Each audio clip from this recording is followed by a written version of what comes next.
Bueno, no voy a hablar de eso porque la verdad es que muy emotivo, muy movilizado por todo lo que venimos escuchando en esta jornada, por las palabras de Pablo, de Karina. La verdad es que a uno le remueven muchos recuerdos, así que voy a hablar poco de lo que dije y más de cosas que me trajeron a la memoria del vínculo con Agustín.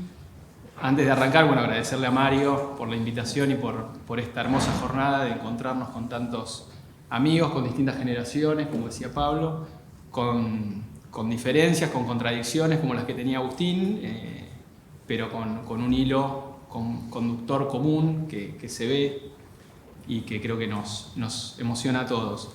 Antes de arrancar, bueno, Agustín era un hombre de la universidad pública, un maestro, un profesor, y creo que no podemos arrancar sin recordar, como decía Pablo, la grave situación en la que están las universidades nacionales, docentes y no docentes que perdieron en lo que va de este gobierno más del 35% del poder adquisitivo. O sea, difícil poder pensar en métodos del caso pedagógicos y tiempos si los trabajadores y trabajadoras de la universidad pública no tienen una retribución acorde, menos en materia de infraestructura, obras de infraestructura paradas en todas las universidades nacionales, obras que contaban con financiamiento externo, o sea, ni siquiera estamos perdiendo divisas por no ejecutar esas obras, lo que sucede en materia de ciencia y tecnología, falta de insumos, etc. Me parece que en esta facultad, generalmente, no con orgullo, muchas veces escuché decir, vivimos en una burbuja, había paros y acá no había. Bueno, me parece que esa burbuja hay que romperla y por eso escuché con mucho agrado las palabras de Pablo y no quería también dejar de decirlas yo en homenaje a un hombre de la universidad pública como Agustín. No pensaba hacer este recorrido, pero me parece que es lo que más nos gusta escuchar a todos, experiencias de otros con Agustín. Yo conocí a Agustín como estudiante de grado a través de sus libros, ¿no? Con Los exploradores de caverna, como la mayoría, rompiéndonos la cabeza, fascinado. Además cursé Derecho Administrativo en su cátedra, pero un curso de verano, así que era todos los días intensivo y fue verdaderamente una revolución en mi cabeza ese gordillo de los libros y del método. Sin conocerlo él todavía, me incorporé a la cátedra con Goyo Flax, y bueno, de nuevo, nos divertíamos mucho, pensábamos mucho, aprendíamos todo el tiempo de las diferencias de nuestros estudiantes, de un vínculo que claramente lo bajaba él para todos quienes teníamos esa forma de pensar o que nos apasionaba así el derecho. Y recién lo conocí personalmente en el posgrado de aquí de la UBA. Antes de cursar, Henry me dijo algo que no se debe acordar, pero yo me acuerdo, que me dijo, y me lo recordó el cuento que contó Karina. Compartíamos lecciones y ensayos con Henry y yo le dije, me voy a anotar la maestría, me voy a anotar en estas materias, curso primero con Gordillo. Me dice, cuidado, Gordillo es como el sol. ¿Te acordás? Claro, hay que acercarse, pero si te acercás mucho te puede quemar. Y te quemé, Henry, te quemé, perdón.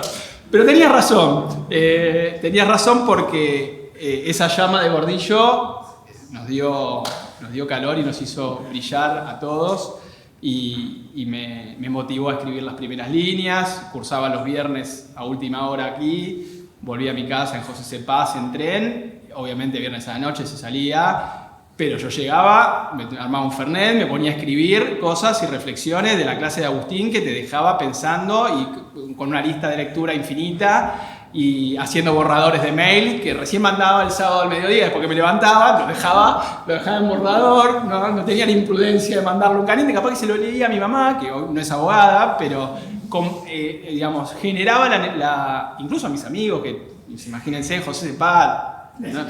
Gordillo, me cargaban. ¿Quién es Gordillo? ¿Es una mina? No, Gordillo es un profesor de la maestría que me está revolucionando el cerebro con problemas de la realidad, ¿no? No con la cuadratura del círculo. Y Y entonces, como que se daba para compartir, creo que a todos nos debe haber pasado en distintos niveles, porque no era jurídico, nos mandó a leer a Karl Jaspers, ¿no?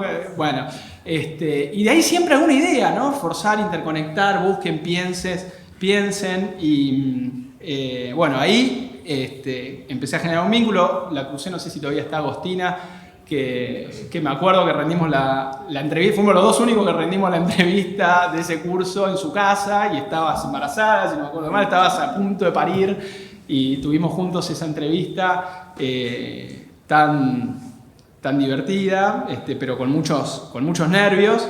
Y con el tiempo fui rompiendo esos nervios y fui olvidando el consejo de Henry. Hasta que pasó una anécdota que la escribí, algunos la habrán leído en el homenaje que coordinó Nico Diana, pero para los que no la leyeron la voy a contar, que es el motivo por el que no tengo corbata hoy. Y es que ya teniendo un vínculo más cotidiano, por mail o incluso personalmente con Agustín, yo estaba aplicando muchas becas, quería ir a estudiar afuera y él generosamente siempre me firmaba cartas de recomendación. Cartas de recomendación en la que también con enorme sabiduría me decía, no tienen que haber adjetivos, son los hechos.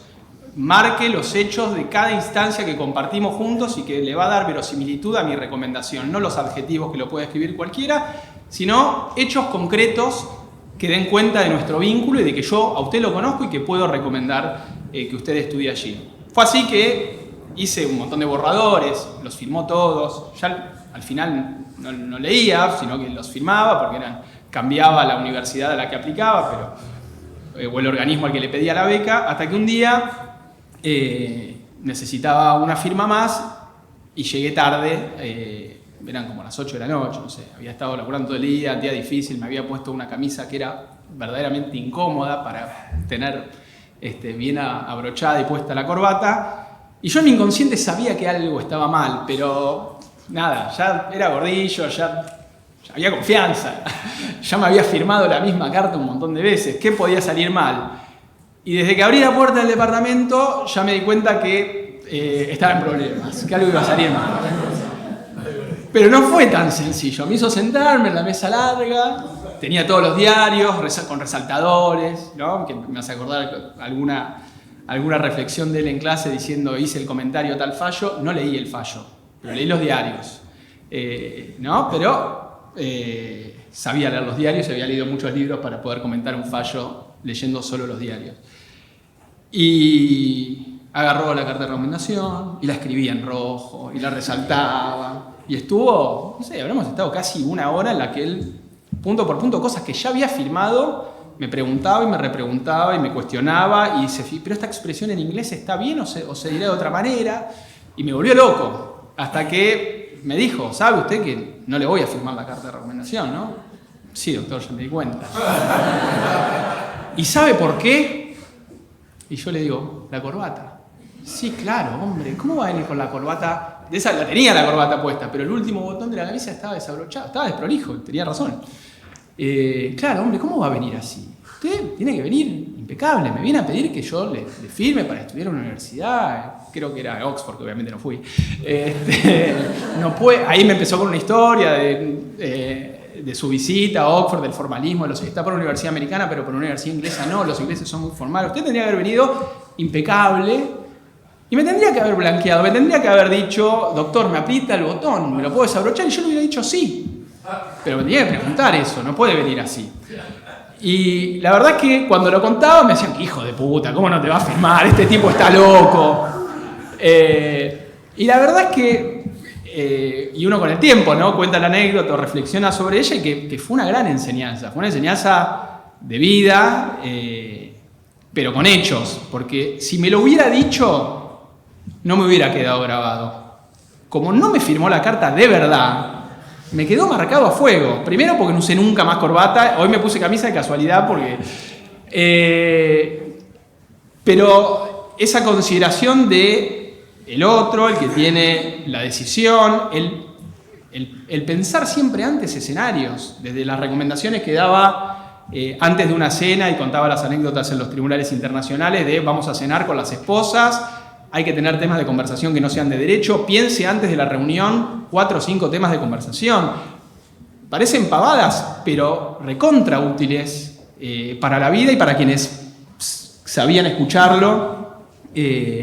Así que me quedó esa anécdota agridulce, pero a pesar de eso mantuvimos el vínculo y muy generosamente años después, cuando ya estaba, creo que no daba más los cursos de la maestría aquí de la UBA, que era algo que él disfrutaba mucho y creo que también le dolió mucho tener que dejarlos, con Nicolás Diana, con Gonzalo Codelia en la Universidad de José C. Paz.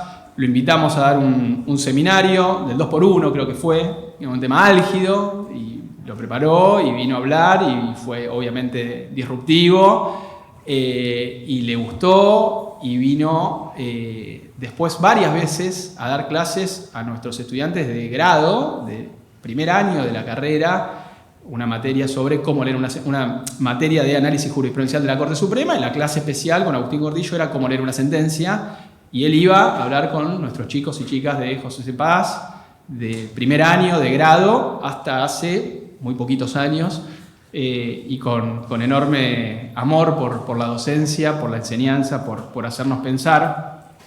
Así que, nada, así creo que hay miles de anécdotas de todos, muy agradecidos por su generosidad. Tuvimos un proyecto de maestría con algunos que están acá, pero bueno, era tan disruptivo Agustín que quería hacer una maestría que estaba por fuera de la CONEAU y ya era imposible. Claro, él decía, tenemos que hacer esto, tenemos que hacer lo otro. Digo, están los estándares y esto hay que acreditarlo porque no somos la UBA, somos una universidad nacional que tiene que acreditar los estándares de CONEAU.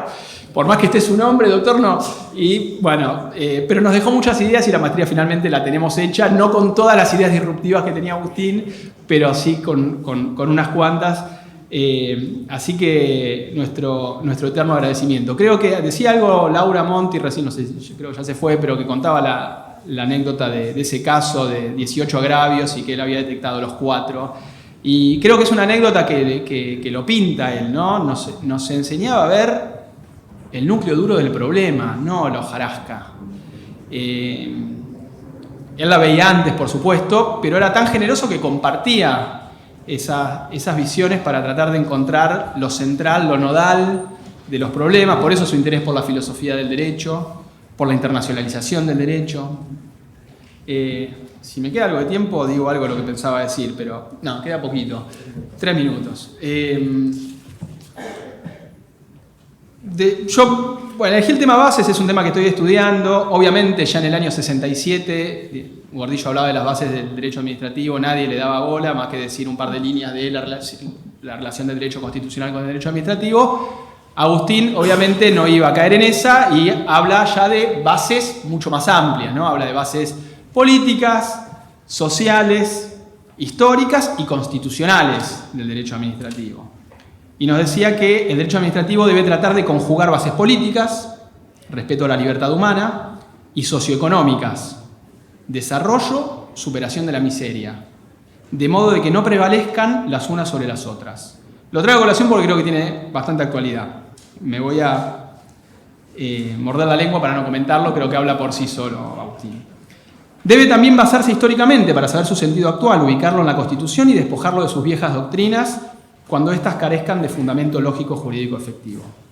La idea, para mí, si bien hay miles de ideas en Agustín, pero hay una idea central y que la expone, que es esa tensión constante entre autoridad y libertad, y que también está en todos sus capítulos. Él dice, la cuestión central de la política es entonces dónde libertad, dónde intervención ordenadora. Esto nos lleva a la cuestión de determinar no solo el tipo de planificación que adoptaremos, sino también el tipo de libertad que queremos lograr o asegurar y el tipo de orden que queremos admitir. Y si bien decía que nos metía en la cuestión de fondo, nos da algunas pistas en el prólogo de la última edición de la Teoría General del Derecho Administrativo, bajo el título Crisis y Cambio. ¿No? Él dice, ni un Estado de derecho que solo ensalce la libertad, ni un Estado totalitario que las pise. Entonces él ensalza el estado de bienestar como una posibilidad de lograr un equilibrio entre ambas. después con las subsiguientes ediciones vio que eso también traía problemas. Pero ¿cuáles eran los problemas que él veía y de los que poco hablamos en esta facultad? Pero muchos administrativistas tienen que ver con los problemas. Él dice, todo lo expuesto sobre el estado de bienestar ha tenido una potencialidad creciente durante varias décadas, en las cuales muchos países iberoamericanos consiguieron niveles constantes de incremento de su desarrollo económico, lo cual facilitó la implementación de políticas redistributivas y correctoras de las desigualdades e injusticias sociales. A partir de la década de los 80, el excesivo endeudamiento de muchos países, en los cuales el solo pago de los intereses de la deuda externa absorbe todo posible crecimiento y condena a un crecimiento negativo, con más una crisis económica general que objetivamente determina situaciones de austeridad pública, introduce nuevos condicionamientos y limitaciones a aquellas ideas. Muchos años después Argentina logró el desendeudamiento externo y no supimos cuidarlo. Y yo creo que quienes nos dedicamos al derecho administrativo tenemos mucho que ver con que se haya podido, por un simple decreto, sin ningún tipo de discusión parlamentaria, con una ley de administración financiera con una delegación amplísima, con nulo acceso a la información, que hasta el día de hoy está judicializado cuál es el dictamen jurídico previo que autorizó el sobreendeudamiento con el Fondo Monetario Internacional, el Poder Judicial, hablamos de control amplio, efectivo, suficiente. Esto es lo importante. Hoy estamos en una, creo que compartida, más allá de las posiciones político-partidarias de cada uno de nosotros, en una sensación de frustración, de cómo vamos a salir adelante, casi de resignación, y el nudo gordiano de esto, lo decía Gordillo antes de es deuda externa.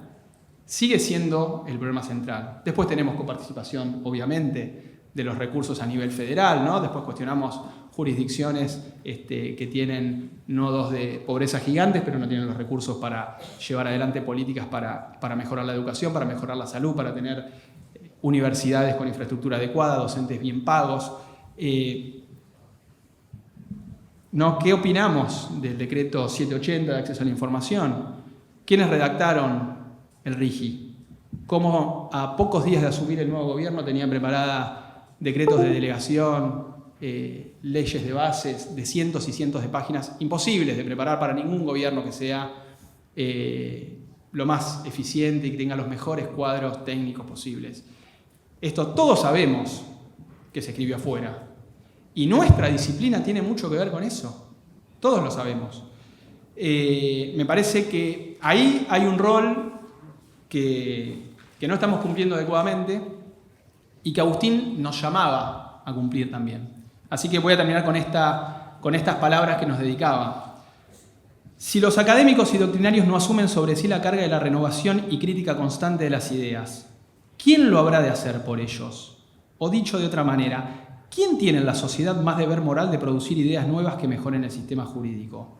Si no son los escritores y profesores, si estos se limitan a explicar el orden constituido, a repetir lo que las leyes y sentencias ya han resuelto antes que ellos, y omiten criticar los vacíos y los errores de ambos, entonces se produce un reciclaje constante de las mismas viejas ideas. Se enseña al alumno de hoy, magistrado o legislador de mañana, las ideas y principios aprendidos del pasado ya insuficientes en la sociedad de hoy. Nadie va a cambiar por sí solo nada, ciertamente. Todo cambio es fruto de una larga y compleja labor colectiva. Pero la parte que en ello le corresponde a la doctrina es así la de adelantarse a indicar el sendero y advertir sus peligros. No la de venir historiando lo que ha pasado antes, el camino recorrido, las verdades ya oficializadas por el uso colectivo. Algo de esto es lo que ha querido siempre hacer Agustín en su producción científica y según él es lo que quiso resumir y proponer como idea fuerza de su teoría general del derecho administrativo. Muchas gracias.